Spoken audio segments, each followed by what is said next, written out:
This is KGW News at noon.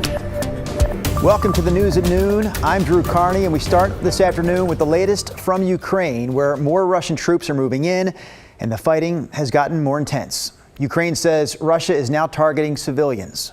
The country's interior ministry says several residential buildings have been damaged, and Ukraine posted this video that apparently shows the attack.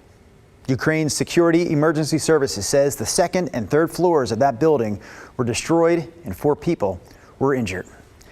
Ukraine's army, though, continues to fight back. It's an army that includes countless men who have taken up weapons to defend their country, while many of their family members try to escape the violence. NBC's Jay Gray has more for us from the border of Ukraine and Poland. The fighting has intensified in Ukraine. More Russian troops on the ground, many targeting Kyiv. The desperate rush to escape Ukraine continues. To this point, more than 500,000, many too young to fully understand, leaving their lives and often loved ones behind.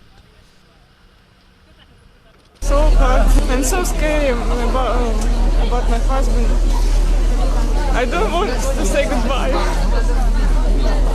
But not nearly as dangerous as staying home. A senior U.S. defense official saying 75% of Russia's troops along the border are now fully engaged in the fight. The buildup of Russian troops building the resolve of Ukraine fighters. Officials posting drone video they say shows the Ukraine military taking out a Russian strike team. Still, less than a week after the invasion, there are growing signs of the toll this war is taking on their homeland. We are actually on the verge of a large humanitarian crisis. Defined by communities burned out and ripped apart, and the faces of those forced to run. Jay Gray, NBC News, along the Polish-Ukrainian border. Also today, dozens of leaders from around the world took a stand against the Russian invasion in Ukraine during the United Nations Human Rights Conference. Diplomats walked out when Russia's foreign minister began to speak at the conference. After the walkout, U.S. Ambassador Bonnie Jenkins said diplomacy is how this crisis should be resolved. Coming up in just a few hours, President Biden will deliver his first State of the Union address. It's scheduled for 6 p.m. our time. White House officials say the president will highlight the unified response to Russia's invasion, and he'll also speak about what his administration considers to be successes here at home over the past year. Iowa Governor Kim Reynolds has been selected to deliver the Republican response to the president's State of the Union address. Again, it's happening tonight at 6 p.m. and you can watch it live right here on KGW. This also means we're shuffling our news lineup a bit tonight, including a special edition of KGW News that's set to air at 9 p.m. The Russian invasion of Ukraine is having an impact at local liquor stores, where right now they're pulling all Russian-made spirits off the shelves. The Oregon Liquor and Cannabis Commission provided a list of more than a dozen vodka brands to local store owners so they could remove those brands from the shelves. You see some of the empty shelves right there at the Westmoreland Liquor Store in Southeast Portland.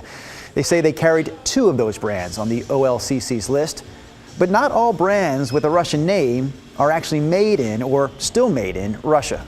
I think Portland people are united with Ukraine. It's just a good thing to know which vodkas are Russian and which ones aren't, because their name sounds Russian, like Stoli and Smirnoff, which used to be made in Russia. They are no longer, so it makes no sense to dump those out because they're not doing anything to help the cause. The OLCC says it has more than 6,000 bottles of Russian spirits at its warehouse, and those bottles, they say, will not be distributed. There's also a show of support for Ukraine happening every night this week in downtown Portland, and you see it right there. The Morrison Bridge lit up in blue and yellow, the colors of the Ukrainian flag. Multnomah County officials say the bridge will stay lit like this through at least this coming weekend. All right, we're going to take a look right now outside to talk about the weather. Rodney Hill, what's going on behind you there in the Weather Center? Much quieter today. You know, the winds are down. Still a warm breeze from the south that you might notice at times, but the rain rates scattered and way down. So real quick, if you haven't seen these totals, everything on the board, the first totals are records for yesterday's date, February 28th. Portland, 1.66. Now, the actual rain event, started to kick up Sunday. So if you go back to Sunday and include to right now, the event, if you will, 2.27 inches. Astoria, again, just yesterday for the calendar day, a record of 2.89, Salem 1.76, and McMinnville 1.98 inches. So pretty much all of the valley, going back to Sunday, set somewhere between that 2 and 3 inch zone of how much rain we picked up after all of that dry February, right?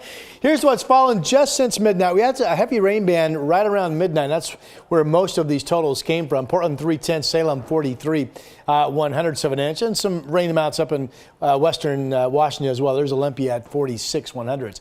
Right now, which is what we thought would be the case when I talked about it on Sunrise, the rain has been mostly light, and we haven't seen much along especially the north coast. There's that story right now, all dry. Downtown Portland, cloudy skies. It's still mild out, 58. We'll keep the rain showers mostly light. Temperatures near 60 this afternoon. Drew? All right, more from Rod coming up here in about 10 minutes, but right now we want to get back to our local news coverage. Investigators are trying to piece together what led to a series of armed carjackings in Clackamas County. KGW's Catherine Cook spoke to police in Milwaukee after they arrested the carjacking suspect. Investigators say this Milwaukee self-storage parking lot is one of several scenes in a string of carjackings involving multiple victims. This spot is just off Southeast Harmony Road and International Way. A witness tells us he saw a man running across the parking lot as a woman sat on the ground crying. Milwaukee police arrested the suspect in another parking lot in the same business park. This all started in Clackamas County Monday evening. Sheriff's deputies and Milwaukee police responded to reports of multiple carjackings, which they believe are all connected. At this time, police are not releasing conditions of any of the victims or how many there are. Police tell us they're thankful the suspect is in custody, as calls like this can be complicated and dangerous. It's pretty chaotic and extremely stressful for everybody involved, the victim, responding officers.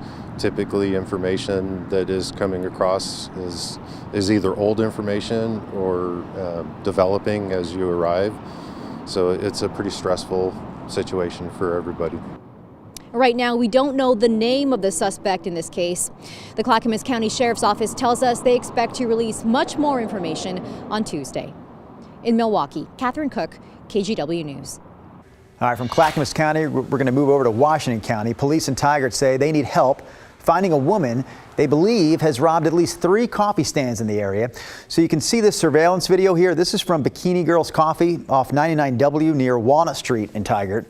Police say the woman showed here also showed a gun and robbed the stand back on February 22nd. Detectives say the suspect is linked to 2 other bikini coffee stand robberies in the area and perhaps even more.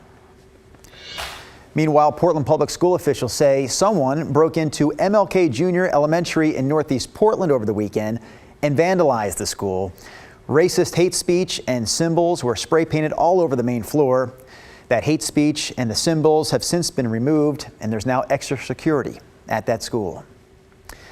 It's been several years since a fire destroyed an African-American church in Northeast Portland, but that historic church is now back open. In fact, we can show you the congregation at Allen Temple CME Church able to gather together at the original building for the first time in 7 years yesterday.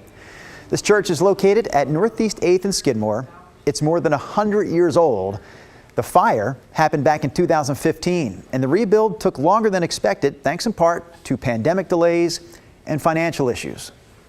Sometimes insurance companies only want to pay for certain things, so the city had to be very matter-of-factly about you don't get a chance to cherry pick what you're going to do. It's a church. In order for it to be reoccupied, it has to be rebuilt. The rebuild wound up costing $3 million. It was made possible thanks in large part to generous donors.